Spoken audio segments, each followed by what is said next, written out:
We're done. We're ready. Good morning, good afternoon, everyone, wherever you are. Welcome to another amazing day. Still having the afterglow from Lionsgate yesterday. I'm burning a little sage as you come on in, making a nice little atmosphere for us all because we love to get together with you all. And you know what? We love to get together with each other too. You should have been there at the pre-show. It was amazing. And if that's a precursor of what today's show about, I am so excited that you are here to enjoy it. We have Rhonda here. Bex is on vacation, and as our guest, we have Ron as a guest host today, and we're so excited. And then, Chris, you've got to do something that none of us have got to do before. You got to meet Rhonda in the flesh. Yeah, we got to spend a week together. Yeah, so we've never seen Rhonda like from here down, and so it never got to hug her or, be in her essence. So I think that's so exciting. And so anyway, Rhonda, tell us about how you and Chris got together and how you brought her to our show. Well, Chris and I are both members of the Akashic Academy, as are you, Teresa. And we both decided to go on this Akashic Academy Advanced Alchemy Retreat. And to meet Chris in person is like meeting a force of nature. That's all I can say. When I met her, I went, wow, she's tall and beautiful, and just her energy just comes out and meets you before she even gives you a hug. And she is a beautiful warrior in her own right.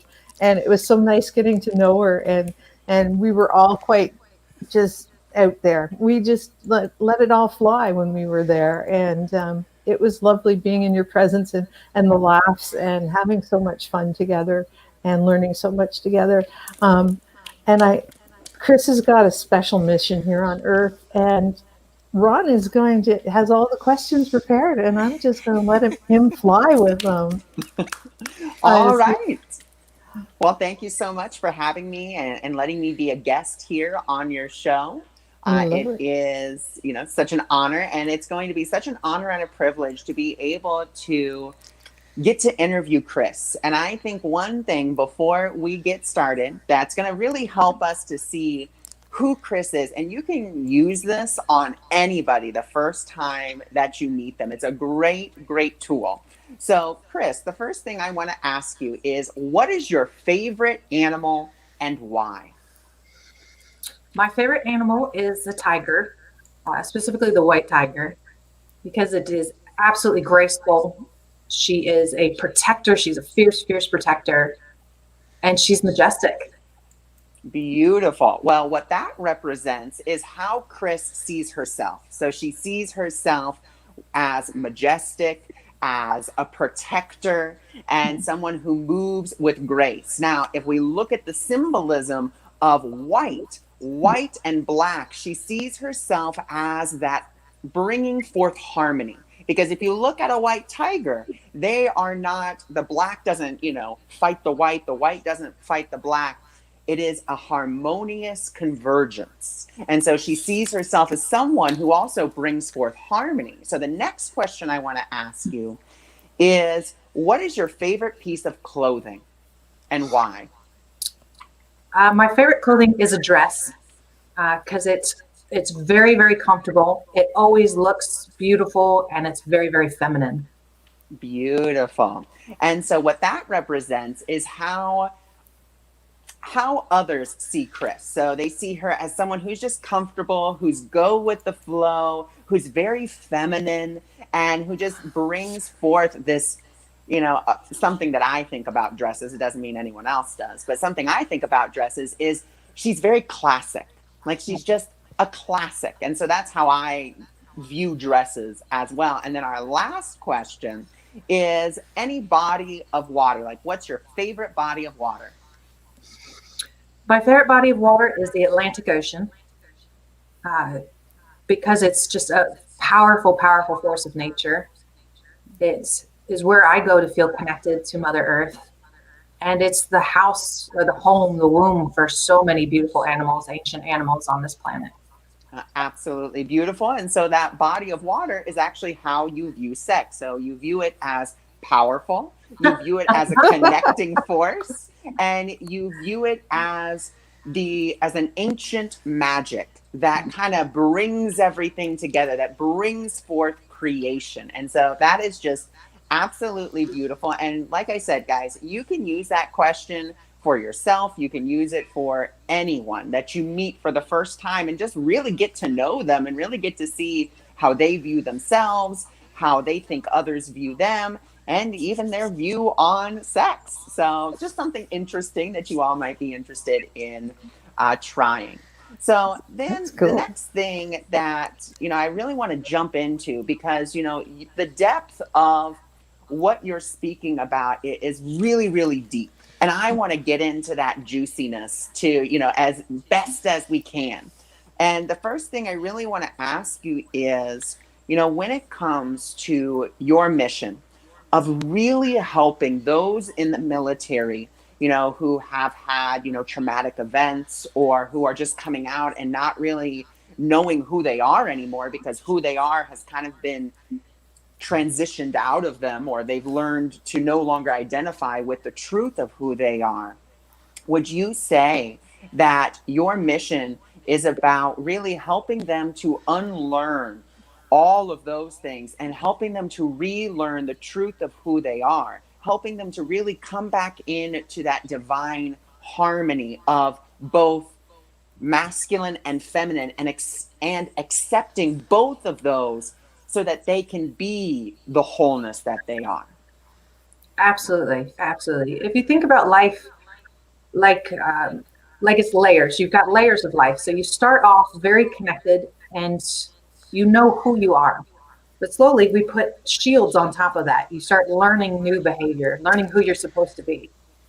When you enter the military, it compounds that what culture's already done and taught you, to really ignore your natural wisdom. So the wisdom of the body, the wisdom of your emotions, your mind, is all pushed aside. There's no place for it. So all of those lessons you've learned that hid who you really were are now scarred over. So the first step in any program to heal is to deconstruct all of that scar tissue, to break down all of the false beliefs that you put in there, to deprogram the mental pathways that you have developed in order to be a good military person or a firefighter or police officer. You learn to shut yourself down in order to do a job. To heal, you have to turn yourself back on. And it's a very in-depth process to do that, because you have to go into those dark spaces and find out who were you at the beginning, right? And then just start carving that stuff away. No, that's beautiful. And, when you talk about carving that stuff away, carving away that scar tissue, would you be willing to kind of disclose to us a time where, one of your scars that you had to really let go of? And, what was that scar and how did you begin that process? Because, what you're talking about is, really, really deep stuff. So how did you begin to number one, have the courage, have the intention to say, you know what, this is a scar, I'm done with it, and I'm ready to really begin to reawaken to the truth of who I am? Yeah, absolutely. So there's been several crucible moments in my life that really defined who I was. As far as the military goes, the story from there, I had worked in predominantly male fields my entire career. It's just, I was a very masculine kid growing up. I was a jock, a tomboy. So I fit into that masculine world. But nobody prepares you for what you're going to face as a female in the military and then in the government. There's a lot of trauma that comes with that.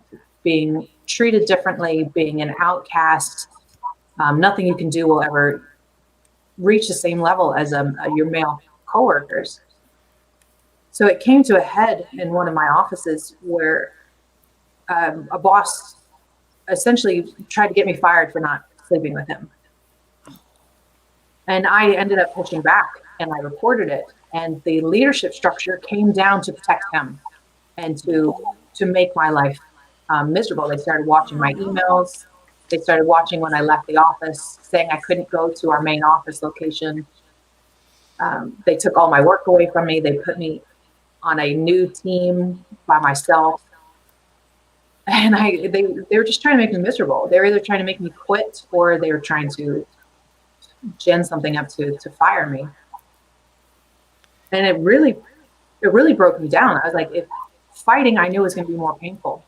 If I had just shut up and let them get away with it, I was going to be able to continue my career. If I was going to fight, I was going to lose my career. In a very violent fashion. I was going to burn my bridge behind me. Wow. So I did. I fought back. I lost my career. And that, being in a career for 15 years and all of a sudden having to remake myself from scratch it took me to such a dark place. And I'd had bouts of depression after the military, on and off. And I just realized I didn't know who I was underneath all that. I didn't know what to do. All my skills felt worthless. All my years of service felt completely worthless. So I had to break those down. I had to say, this is not how I want to live. I cannot live in this pain. I cannot live constantly on the verge of tears, feeling like a victim, right? That's really what it was. I felt like a victim. I felt like the world had done this to me. Wow. I didn't want that label. I didn't want the label of a female victim. I didn't want the label of a sexual harassment victim. I had to find out who I really was. And it took a lot of different practices. And what I bring to the table, and the reason I do this, is because I've studied spirituality from every possible angle I could think of. Shamanism, energy work, alchemy, dream work. So what I had to do is take all the lessons that I've learned and just start picking at this scab, because I had to see what was the cause of it. Why did I feel like I had lost my identity? Why did I feel like there was nothing? I was worthless after that. I felt like my entire identity was wrapped up in that career. So I started paying attention to my dreams. I started going into meditation deeply to find out where the scars were in my body. I started doing tapping. And what I came to the conclusion of after maybe a year and a half of really severe work, I was out of work. I was just doing small little stuff on the side. I came to the realization through all of that different work that I was exactly who I was meant to be.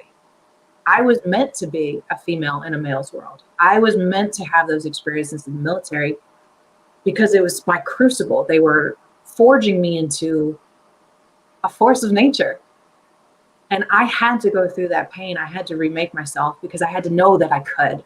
I had to realize that person that I thought I was as a kid, that tomboy, that jock, was exactly who I was meant to be. It was not a mistake. None of it was a mistake. Not only was I worthy, but I was being divinely guided to go through that pain. And it took a very long time. And I came out the other side in a happier version of myself than I have ever been. And I had to go through that. So I don't look at it like I was out of control. The universe didn't do anything to me. And I have never, ever been a victim.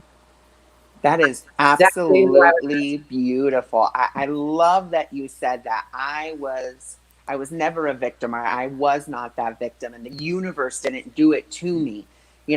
Something that I talked about last week when I was the guest here was that the universe, God, Jesus, whatever you want to call it, never does anything to us. The world is always happening from us. That's where the world happens from. It happens from us, not to us. And I love that you took that and you took that power and you said, you know what?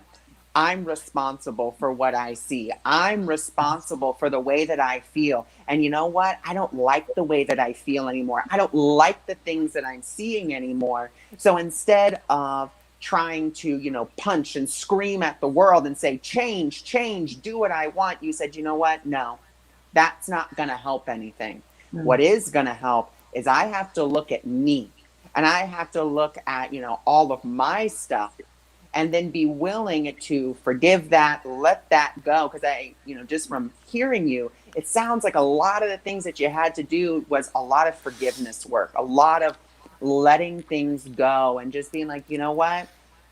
It's not, and it's something just from A Course in Miracles, which is that forgiveness is not about pardoning sins. It's not about, saying, oh, well, this was okay. It's about saying that this, whatever it was, this does not define me any longer. I no longer wish to be defined by this. And I think that is such a beautiful process, that you are helping those in the military, and those who are our first responders, who have been through such traumatic events and just have been either forced, conditioned to just say, you know what? No, I can't deal with this. I'm not dealing with this. I got to put it down and put it away. And, you showing up and saying, you know what?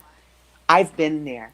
I've done that. And I'm here to really help you, which then, really leads us into our secondary question, which is, your website and, your whole calling is about the rising warrior. So, I love symbolism. And, I think every word, every action, everything has a symbol behind it in some way, shape, or form. I mean, sometimes I agree with Colette Darren Reed. Sometimes a rock is just a rock. But, when it comes to this, you have really, put so much intention into, calling it the rising warrior. So I want to ask, why the symbol of a warrior? So this goes, when I was talking about going through and really breaking down who I was, I started to really look back at the dreams that I had as a child, especially recurring dreams. When I was younger, my mother became abusive. She started doing drugs and alcohol and became very, mostly verbally, but occasionally physically abusive as well. My escape was to go into my dreams. I would sleep for 14, 16 hours a day. I would go to class, I would do my homework, I would play my sport, and then I would sleep. On the weekends, I would only get up to eat, and then I would go right back to sleep. And the reason that I did this was because my dream world was, I had this woman in my dream world that I was. She was a warrior. She traveled through space and time to fight for people, to defend people who couldn't defend themselves. And I called her the Child of Light. That was the name that she had in my dreams. And I had this series of dreams for 20 years. And when I was doing that deep work, I realized that she was my ideal, right? I wanted to be this woman. And as I picked away even more, I realized I was that woman, that was me. I was that warrior of light. And for me, the light bulb that went on when I made that connection, that this woman wasn't my escape, this was me. Wow. So that's where beautiful. Beautiful. I love that. So, we can really see that, through this whole process, you have really allowed yourself to not only be a warrior, but not in the traditional sense. When a lot of people hear warrior, they probably think someone, sword, shield, sword and spear. Xena. Xena warrior princess. I mean, who doesn't love a good Xena? I do. Yeah. I love Xena. I One love of my her. favorite shows. Lucy Lawless, amazing. But, we see that you're not that traditional warrior, someone who's coming and, guns a-blazing. You are just walking in the truth of who you are. And as you are doing that, you are illuminating those dark places. And it's not, like I said, you're not going in there guns a-blazing, being like, doing the whole Xena, throwing your shuriken and, doing her whole little yell. But, you are just showing up and being like, I'm here to help you rise. I'm here to help you see that if I am a child of light, a warrior of light, you can be one too. And it doesn't necessarily mean that we go in to the dark places and try to fight everyone. It means that we go into these dark places to illuminate what's there, not to necessarily fight it, not to, contain it or combat it, but to look at it, see it, and say, no more. No, you don't have this power. You don't and you no longer have this power over me. And so you will no longer have this power over any part of my life. And I think that's what's really beautiful. You're not facilitating and saying, yeah, let's fight, or fight that, let's fight everything out. It's let me show up, let me look at myself, and let me really show myself, what's going on here underneath, those scars that I have worn for so long in the midst of my battle, trying to really define or tell myself who I think I am. Let me get underneath that and really see that truth that's there. So I think that's absolutely beautiful. So that's going to segue us into, our next question, which is when it comes to, you're working with a client, let's say, and we'll just say I'm your client and I'm about either we have touched on something that has triggered, something within me. Let's say, an episode of PTSD. And you can really you're starting to see the signs and the symbols of that. And you're like, oh man. So how would you help me through that process? Like if I'm starting that, to have that, how could you help me or how would you help me? So the PTSD triggers are very similar to what your ego does when it's popping up, when it's trying to tell you you're unworthy. There are absolutely signs.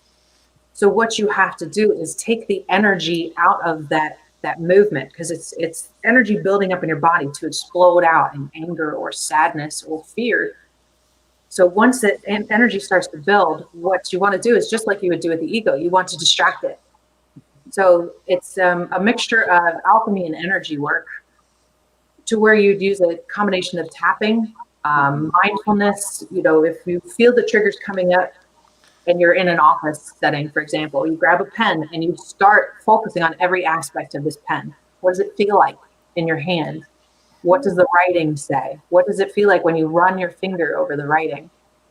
You're doing this combined with deep breathing or tapping, or even pressure points. So there are different pressure points in the body, and you're pulling the blood flow and the focus to a part of the body. And again, you're just trying to let that pressure die back down before it gets to an explosive level.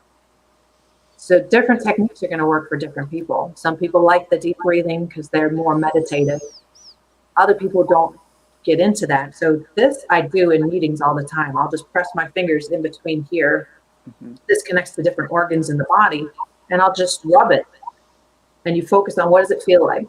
What does the skin feel like under the thumb? Can I feel my heartbeat? And it just helps to bring you back into focus, bring you back into balance. It's a very, very quick way of getting your focus off of, oh Lord, this is happening. So you are in control. That is a trigger. It does not mean you have to have an outbreak. Beautiful. I love that you said that it's a trigger. It doesn't necessarily mean that, you have to, just because you're triggered doesn't mean that trigger, number one, is you. And it doesn't mean that it must define you or control you. And, I love those tools that you gave us, because what you're really inviting us to do, at least just from my spiritual perspective, is, even though you're focusing on the body and you're saying, hey, okay, let's focus on the breathing, let's focus on this. What you're really asking us to do is tune back in to the truth of who we are, because you're saying, yes, the ego, that aspect of you that is the id is coming up, and it's trying to get you to identify with the past that you no longer are. But it's trying to say, yes, you are the past. You're in the past. And you now have to react the same way that you did then in this now moment. And with those tools, the tapping, number one, I'm a big proponent of tapping. Absolutely love it.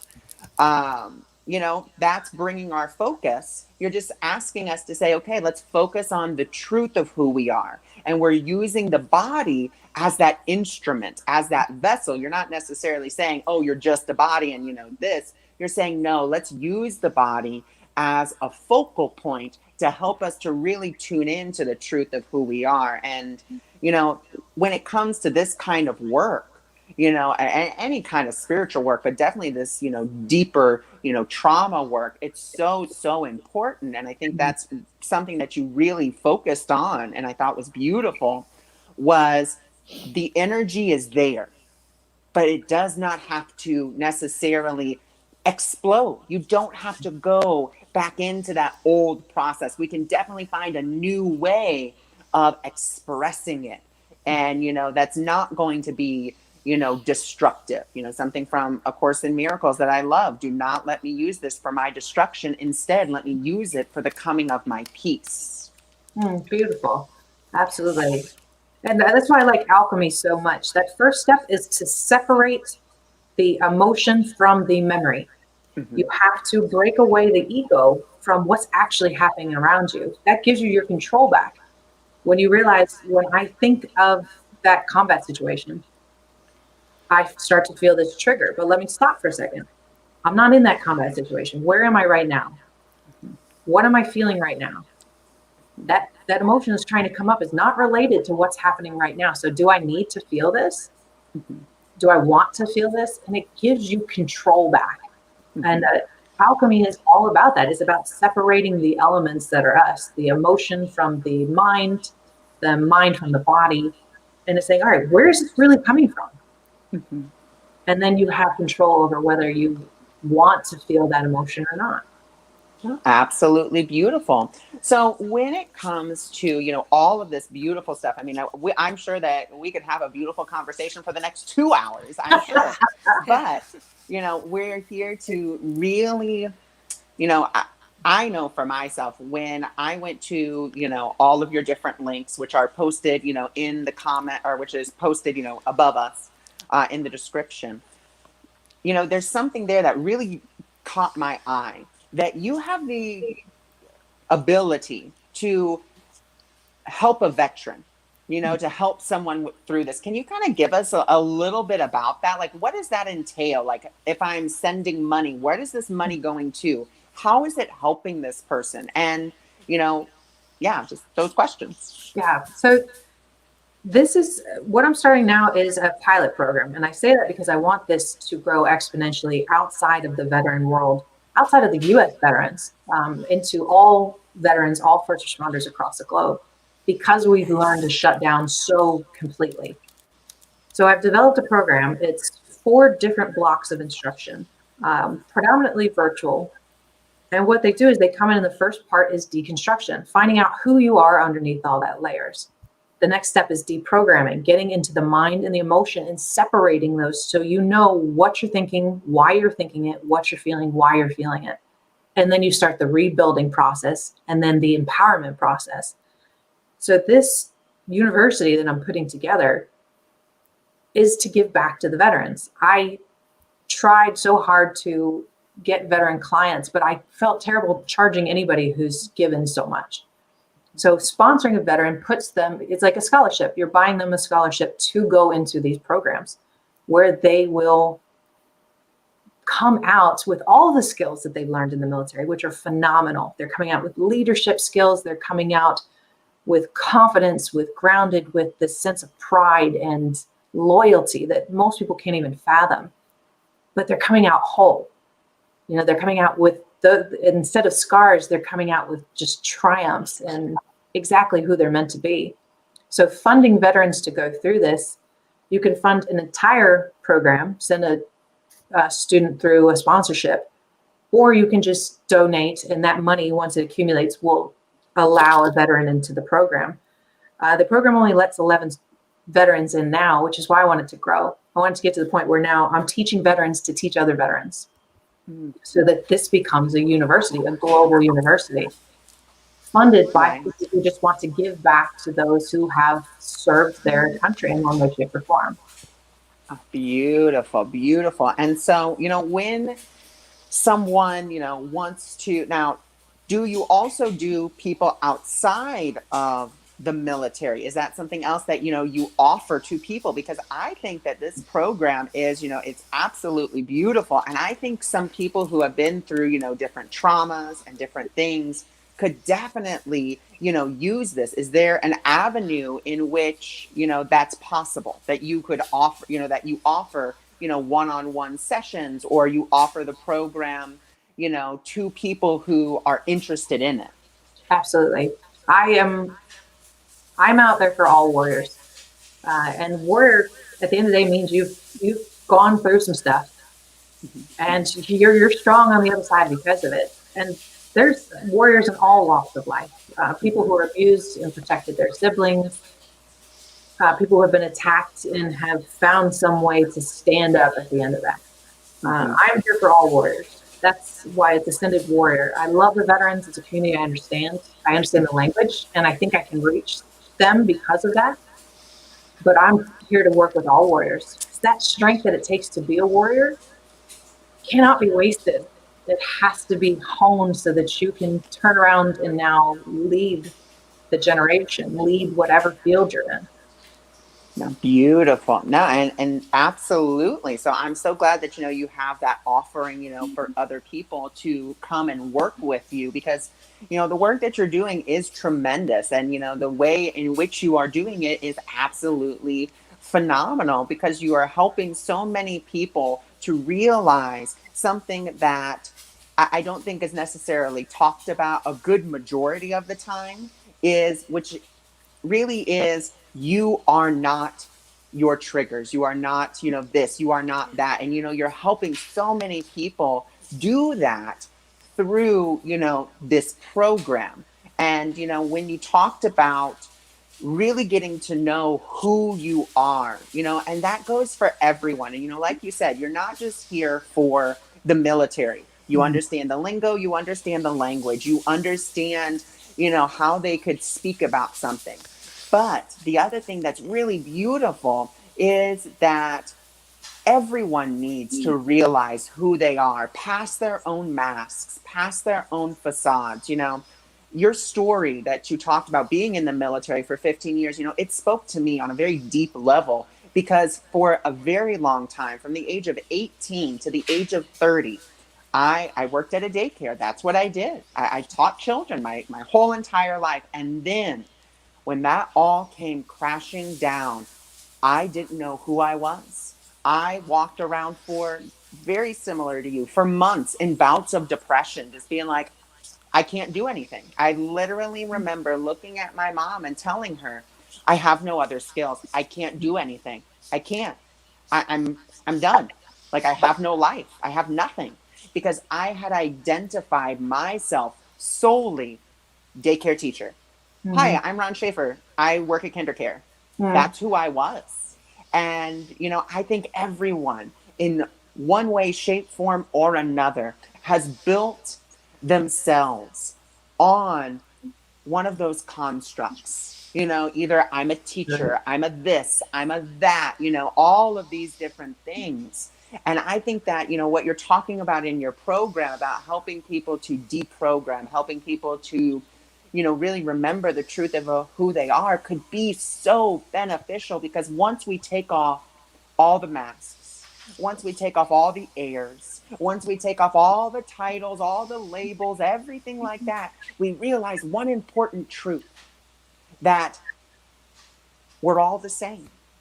That we all are, that beautiful being of light that you saw in your dream.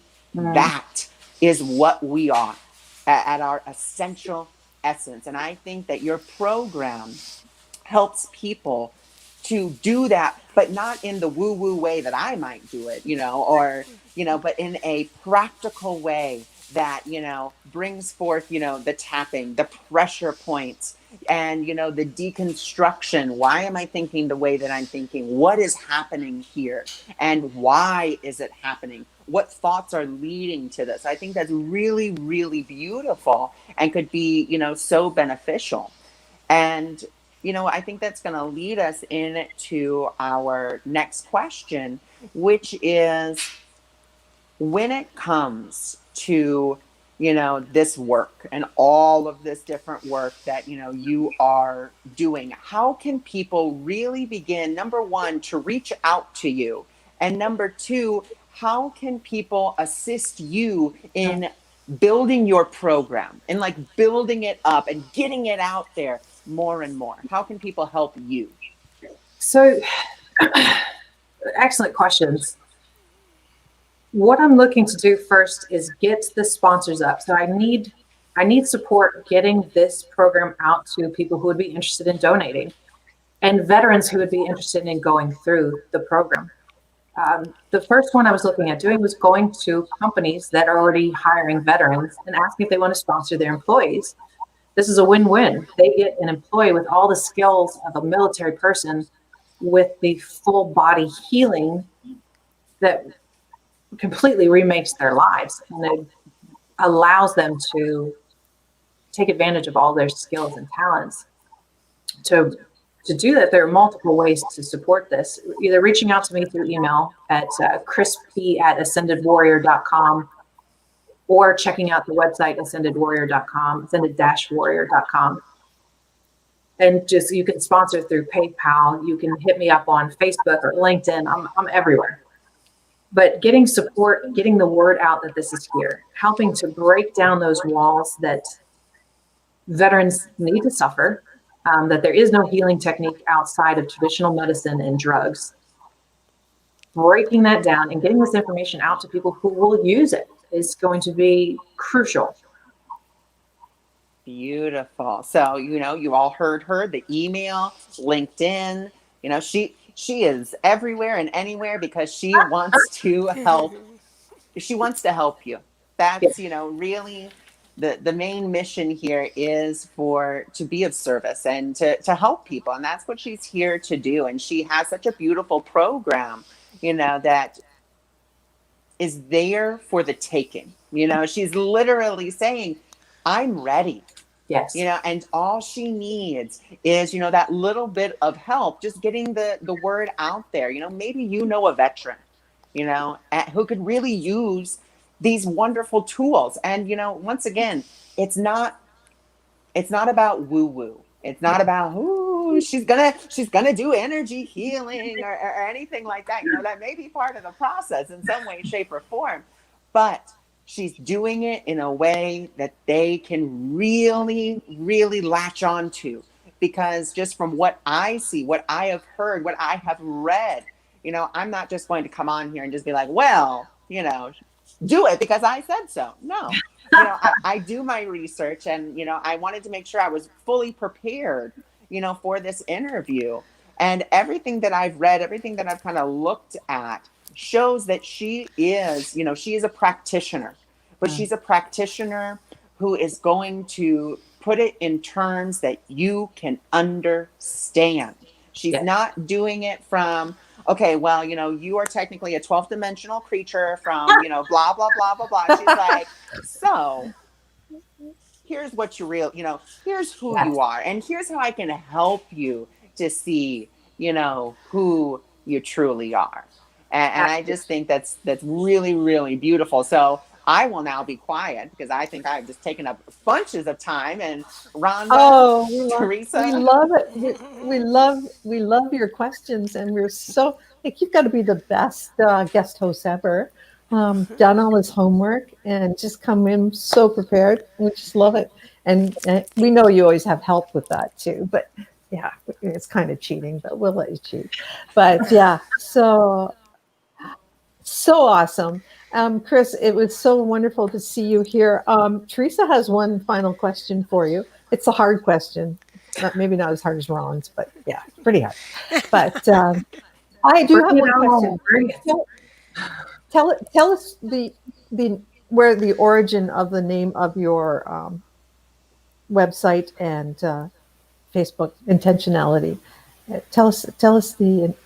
Yeah, I think that sums you up pretty good. So Ascended Warrior is a company, but a show that I do live on Awake TV is called Intentionality. And this word kept coming to me in meditation when I was trying to define that whole process to determining you are who you are meant to be. And it kept coming to me, this intentionality, and that is divine intention. That everything that happens in your life was divinely intended, then you are exactly who you are meant to be. It is that power. It is that control. Everything is exactly the way it's meant to be. It's how you look at it that makes the difference. Beautiful. I think and how can people find you on Awake TV? When do you go live? When can people find you? How can they find you on there? Is there a certain time slot? Yes, I was doing Mondays at 7 Eastern, 4 Pacific, every week live. I've taken this season off. I've done 3 seasons on there, and you can go and watch those 3 seasons.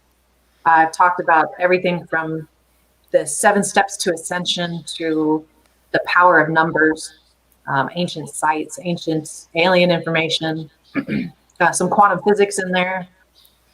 But I also have clips of all this on my YouTube page. If you look at intentionality on YouTube, and it's spelled pretty much how it sounds. It's not spelled, it's not in a dictionary anywhere. It's a divine word.